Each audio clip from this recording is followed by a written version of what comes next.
Right, okay, good morning Year 10, or afternoon if you're watching in the afternoon. This is going to be an English language lesson, and what I want to look at today is English language paper 1. Okay, now paper 1 is quite a straightforward exam. It's possibly the easier of the two English language exams, and today we're going to be looking at an extract from a book called Treasure Island, and I've chosen this because it's old and it's quite difficult, and that may be the way the examination goes for us. The extract could be quite complicated.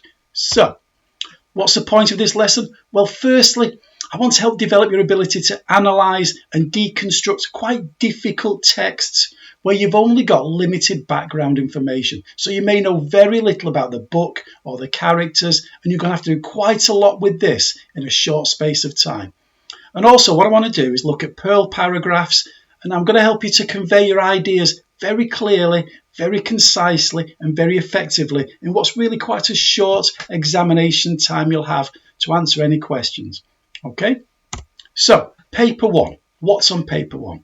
Well, firstly, we're always going to start the exam with question 5, which seems bizarre, but it's actually the best way to go because question 5 is worth half of the marks, and it's just quite a simple 45-minute creative writing task. So we'll go into the exam, we'll look at the questions, and we'll blast through this question first and try and get it done in under 45 minutes, so we've got plenty of time for section A. Okay, because section A, that's the more difficult part on the exam. There are 4 questions based on an unseen extract. So you won't have seen it before. You have to read it on the day, understand it, then answer some increasingly difficult questions. And today I want to look very specifically at question 2. Question 2 is it's the thing you've been doing since you were 5. It's looking at bits of extracts and saying something clever about it, finding quotations and saying something about that quotation. Okay, so let's start with the extract. What you've got in front of you hopefully today is chapter 1 of Treasure Island. I've uploaded that as a Word document for you, and you'll see straight away it's longer than the examination chapters we're going to look at, but what I want is something when we can get into it in a bit of depth. So you've got Treasure Island chapter 1. Now, some of you may just want to read it to yourselves. Some of you, it's quite a long extract. You may actually want somebody to read it to you. And what I've popped on there is a YouTube link that actually, that's where I found it and had somebody read it to me. So you could actually read through the presentation or follow the presentation as somebody reads it to you. That's possibly the easiest way. So what I'm going to do in a second, you need to pause the presentation, then either read it to yourself carefully or go onto YouTube, find somebody reading it, and then you just follow it on the extract as it's read to you. Okay, so I'm going to pause the presentation now, read the extract, and then come back to me however long it takes you. Okay, I'll see you in a moment. Just pause it there. Okay, welcome back. So you should have gone away now and looked at chapter 1 of Treasure Island. Now, the first thing I want to say before we get into this is the way we think about pirates now is not the same as the way people thought about pirates when this book was written. It was written in 1883, so it's 170 or so years ago. And what we need to realise is that quite recently, there are films like Pirates of the Caribbean with Jack Sparrow, and pirates seem like quite pleasant, jolly chaps, the kind of person you'd probably want to hang out with. Whereas, obviously, 170 years ago, there was a very different view because pirates were still around to some extent. And they had people like Bluebeard who'd been before then. And people, they loved the idea of it, but they were terrified of pirates because actually they were very bad people. They were killing, they were stealing, and if they were caught, they were hanged. So we need to bear in mind when this book was set, the readers and certainly the characters in the book, they'd actually be very scared of pirates and with very good reason. We need to know that because one of the main characters meets a bunch of pirates. Okay, so firstly, you may want to have a quick research task, have a look at Treasure Island. It's one of the most famous books ever written. It's been portrayed on TV, films, books over the years. It's been a play. So you might want to have a quick look at a few of the main characters. If you don't, if you think, I just want to look at the extract, because that's how it'll be in an examination, I just want to give you 5 quick tips to keep in mind. Okay. Firstly, the book is a first-person narrative. That means the main character is the person telling the story. And that's important. We don't yet get to know this character's name. We do in a later chapter. He's called Jim Hawkins, in case you want that. But the main character is a young boy who's telling the story. And because it's a first-person narrative, we view most of the events and characters through this young boy's eyes. So Jim Hawkins is telling the story. And everybody we see and all the events, they're kind of tainted through the prism of what he thinks. So in a sense, we're supposed to share his feelings because that's how we see the other characters. Okay? This character is a young boy. He's in his mid-teens. He's probably 15 or 16 years old. We don't find out exactly. And the story is a retrospective. So that's important because the events have already happened and he's now going back in time and narrating the story, retelling the story for us. And finally, because it was sort of 140 plus years ago, it's an old story. We're going to come across words and situations. They've obviously changed, okay? We just need to bear that in mind when we're analysing extracts. Okay, so this is a question 2 for paper 1 style question. You'll be asked something about language. The question we're going with today is, how does the writer use language to present the narrator's feelings towards the old seaman with the sabre cut that comes to stay at the inn in chapter 1? And we're looking at lines 7 to 19, which I'll pop on the screen now. So, we're looking basically at how the narrator, a young boy about 15 or 16, feels about this character that turns up at his father's inn, okay, which is kind of an old-fashioned hotel. And the thing we need to look at is how he feels about this character. What are his feelings? Okay, so let's just look at this extract again. This is a young boy talking. He says, I remember him as if it were yesterday, as he came plodding to the inn door, his sea chest following behind him in a hand barrow. A tall, strong, heavy, nut-brown man, his tarry pigtail falling over the shoulder of his soiled blue coat, his hands ragged and scarred with black, broken nails, and the sabre cut across one cheek, a dirty, livid white. I remember him looking around the cover and whistling to himself as he did so, and then breaking out in that old sea song that he sang so often afterwards. 15 men on the dead man's chest, yo-ho-ho and a bottle of rum, in the high, old tottering voice that seemed to have been tuned and broken at the capstan bars. Then he rapped on the door with a bit of stick like a handspike that he carried. When my father appeared, he called roughly for a glass of rum. This, when it was brought to him, he drank slowly like a connoisseur, lingering on the taste and still looking about him at the cliffs and up at our signboard. Okay, you'll notice on the slide I've coloured 3 parts of the extract in, and these are the 3 main things I want to look at today.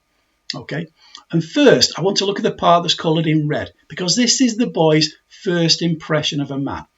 And think about when you see somebody for the first time, you probably don't take much in. It's hard to recount what they look like. But that's not so here. This young boy remembers everything about this sailor absolutely vividly, even years later. And the reason is because he's absolutely terrified of him. He's full of fear and terror at this terrifying man that's just appeared. Okay, and what we need to do is find 3 things in the extract that show the boy's fear. A fear so strong that the man is just fixed in his memory forever. Okay, and it's an English language exam, so we're looking for devices here. Okay, so first off, we're going to look at the part in red. And you'll notice straight away, there's a 3-line, a long list of things he remembers about this sailor. So he's not just a man, he's a tall, strong, heavy, nut-brown man. Okay, and his hands, they're ragged and scarred with black, broken nails. He remembers everything in vivid detail. So the writer here, he's used a range of techniques. He's used listing of all the fine details about the man's physical appearance, but he's clustered adjectives together. So he's not just a tall man, he's a tall, strong, heavy, nut-brown man. So he clusters adjectives because he absolutely vividly remembers him. So those are the things we need to write about. Okay, there are other bits in there. The black broken nails, you might want to talk about the plosive alliteration there that seems quite powerful. Or if you look at his dirty livid white scar, Livid's another word for angry. So for this sailor, even the scar across his face seems angry. A sabre is one of those curvy swords, so he's obviously been slashed across the face with a sword at some point.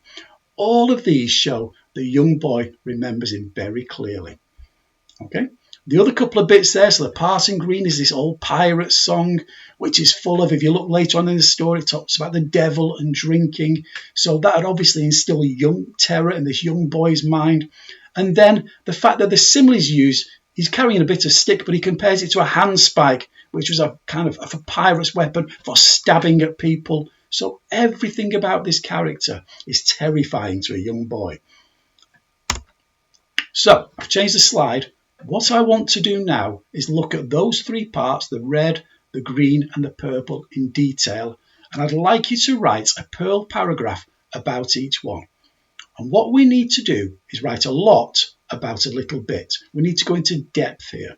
Okay, so we'll start with the red one first, and I'll start you off with this one before you go and do all three. And for this one, we're looking at the long list of details about his physical appearance. We're looking for the clustered adjectives, so tall, strong, heavy, nut brown man. So the way he's clustered those together so we can picture what he saw.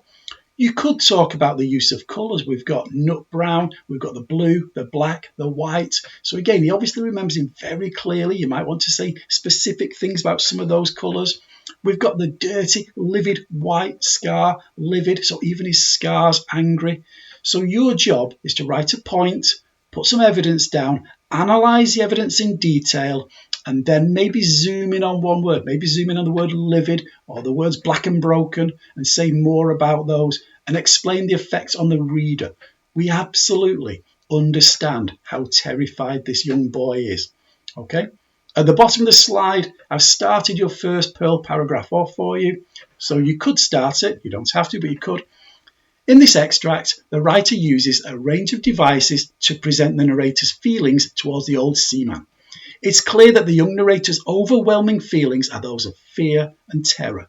This can certainly be seen on lines 9 to 11, where the writer uses a long list of. And then you could talk about these clustered adjectives, go into detail, explain the effect of those, then pick out one word, zoom in on that word, tell me as much as you can about that word and the effect that has on the reader. Okay, so your job is to write 3 separate Perl paragraphs. I'd like you to pause the presentation, go back, look at the lines from line 7 onwards and write me 3 Perl paragraphs about the things we've discussed. Okay, thank you. I'll come back to you in a minute. It'll be about an hour when you've done that.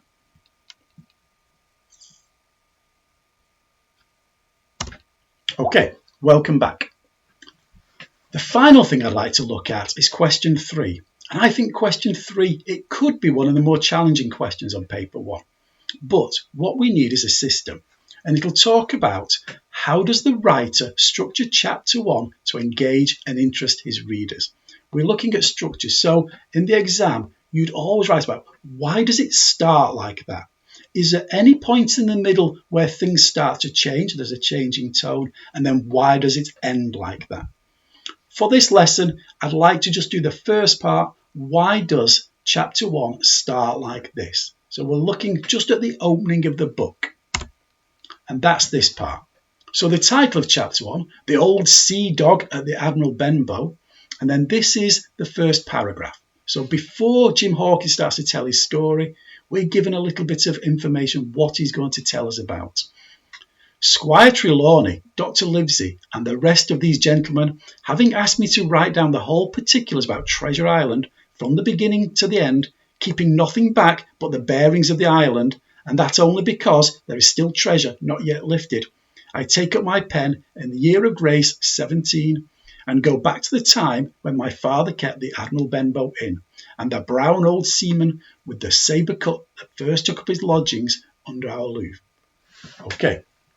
What we need to look at then are 4 parts here. You could write about any of these, but why does it start like this? Firstly, why does the chapter have the old sea dog at the Admiral Benbow? What does that make us feel about this character, the old sea dog? We're intrigued. What kind of terrible character is this that's come to stay at the inn? An old sea dog. He sounds interesting. Possibly readers would want to know more about him. Then, possibly more importantly, the island's called Treasure Island. This was a time when people fantasized about finding pirates' treasure troves, and the fact that it's called Treasure Island, it makes people want to know more about it. It makes them think, I'd love to go somewhere like that. It sparks our interest. And he tempts us by saying he won't tell us where it is because there's still some treasure there. So we're thinking we could maybe go and find that island. That sounds fantastic. So again, he's engaged his readers. We want to know more about Treasure Island. And also, he tells us he's going to be keeping nothing back. He's going to reveal everything about Treasure Island, about the pirates. So we're tempted into the story because we want to know more about the events. And we know we're going to find out everything because he says he'll be keeping nothing back. And then finally, the thing you could write about, the first character that's introduced as a saber cut across his face. So from the very beginning, from the opening paragraph, he introduces this element of danger and terror and characters that have clearly been through some very hard times. So again, we're engaged. We want to know more about this character. How is he going to be involved with the young boy? How is he going to be involved with Treasure Island? All of these things from the very opening of the novel engage the readers. And that's what we need to write about. Because you're going to stop now and you're going to write a Perl paragraph exploring how he's engaged us from the very beginning. And you need to say, this is the opening paragraph in a novel. The writer, he needs to engage us from the very start. So you can write about the things we just said on the previous slide. You want to start it with this, though. We need to get the word structure in there so an examiner knows we're answering a question about structure, not language. So I would start it. The writer has used a range of structural techniques to engage and interest his readers.